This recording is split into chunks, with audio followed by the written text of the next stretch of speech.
Good afternoon, everyone. It's Pastor Michael. Still Sunday the 8th. Back in my office. Everyone has left, but I had some things to do, and I was thinking about all of the activities that are going on in the life of our church over this next week, that I thought it would be a good time to just give you a little video update. Now that we're having WOW on Wednesday nights, I haven't been doing those videos, but it's been a good opportunity to pass along some information. And so I had a couple of things that I wanted to say. One has to do with our services here on Sunday mornings at church. If you didn't find this out, or if you didn't figure it out, or if you didn't catch it, we have moved the live stream. We moved it today to the second service, to the 10:30 service, from the 9 o'clock service, which is where we had it on the first. And the reason for that is because we had overflow seating on the first, and we didn't have a convenient way. We weren't ready. We weren't prepared, to be honest with you, to show the live stream in our overflow area. So we moved the live stream to the second service. So if we need it for overflow in the second service, we can utilize it in the church. So we're back to 10:30 for the live stream. Of course, you can watch it anytime you like, but it is kind of fun to be on live when it's actually going on. So I want to also encourage you, as you plan to come, to continue to use the reservation system for now, so we can plan ahead, especially for that second service, and have some kind of idea how many people are coming and the size of the group, so we can plan ahead a little bit.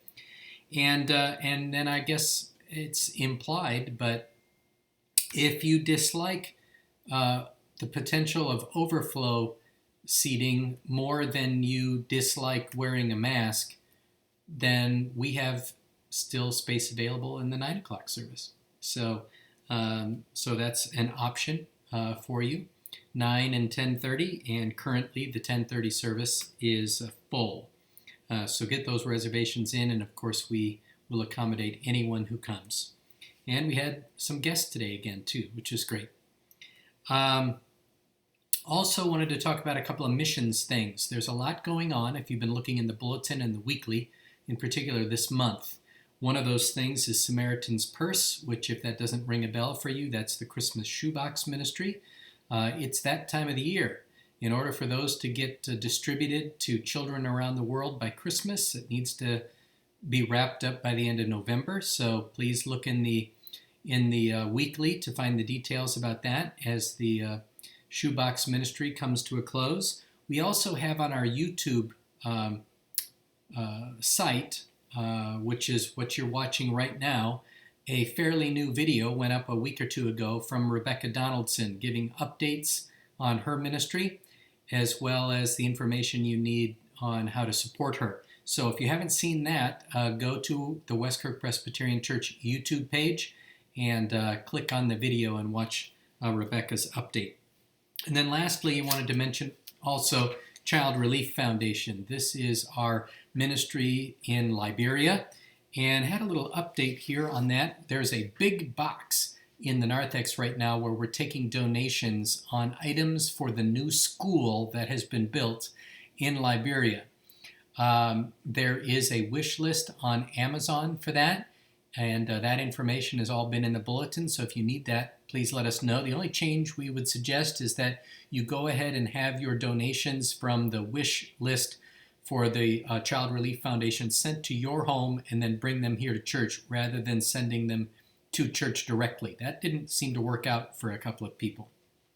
But just to give you an update on some of what is going on, the school that they built there is up. It's not finished, but the roof is on. The concrete floors have been poured. The restroom building is also up, and they're working on building desks and tables to be used for the school.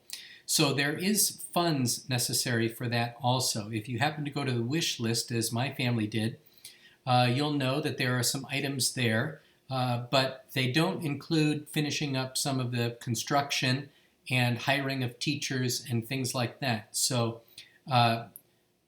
monetary donations would be helpful as well, and you can make those out to Child Relief Foundation at their website, childrelieffoundation.org. You can get information on that, or you can make a check out to Westkirk and or use our online giving and send to Child Relief Foundation through Westkirk.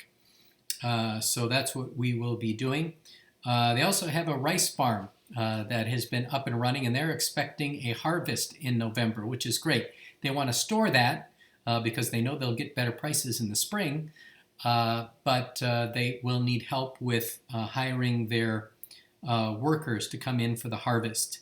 Classes are going to begin for 7th, 8th, and 9th graders next year. So they need teachers, they need administrators, and they hope to add a grade each year to that, or sections to each grade as well. They're going to try to cover some of the cost of the education to the folks in Liberia, so monetary support will go for that. And they don't have electricity to the building yet, which they want to have so they can offer computer classes and buy some computers. They need some other things, and so that's what's going on with Child Relief Foundation. And of course, our Tugba family is really involved with that, as some of our other folks are here at church, as well as people over at Meredith Drive Reformed. So some updates for you on the service schedule and on some mission-related things for today. We will be having WOW, the 5th of our 6 Wednesday nights this Wednesday as we continue in our work in the parables. This week we are on the story of the found son, which you probably know as the parable of the prodigal son. But next Sunday, since it's Sunday, and I've been thinking about today's sermon and the second missionary journey of Paul and his visit to Athens, I wanted to give you a heads up. We're going to move into chapter 18 next week, so if you want to get a head start on next Sunday's sermon, please go to chapter 18 of Acts. We will have the conclusion of Paul's second missionary journey. Now, there's only 3, which means we're at the point in this travelogue of Paul's missionary journeys, which is like going on vacation, and you get to the day and you realize it's half over, and you start to get depressed because you're having such a good time.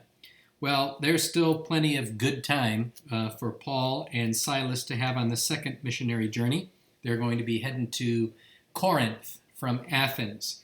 And there will, of course, be travel and arrival and conflict and persecution, being dragged before judges and all of that sort of thing as we continue to travel with Paul on his second missionary journey.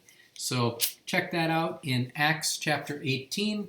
And if you are planning to work ahead for the parable of the prodigal son on Wednesday evening, that will be in Luke 15, picking it up at verse 11. We were in Luke 15 last Wednesday as well, with the parable of the lost coin. One parable, 3 stories, a shepherd and his lost sheep, a woman and her lost coin, and a father and his lost son. So with that, that is our update Sunday edition of our Wednesday evening video, and I hope you have a great week. How glorious it has been to have such wonderful weather. I know it's coming to an end, but wow, it's been tremendous. Praying for you all. You're a blessing. Thanks for all you do to continue to support the ministry of Westkirk Presbyterian Church as we worship together. See you later.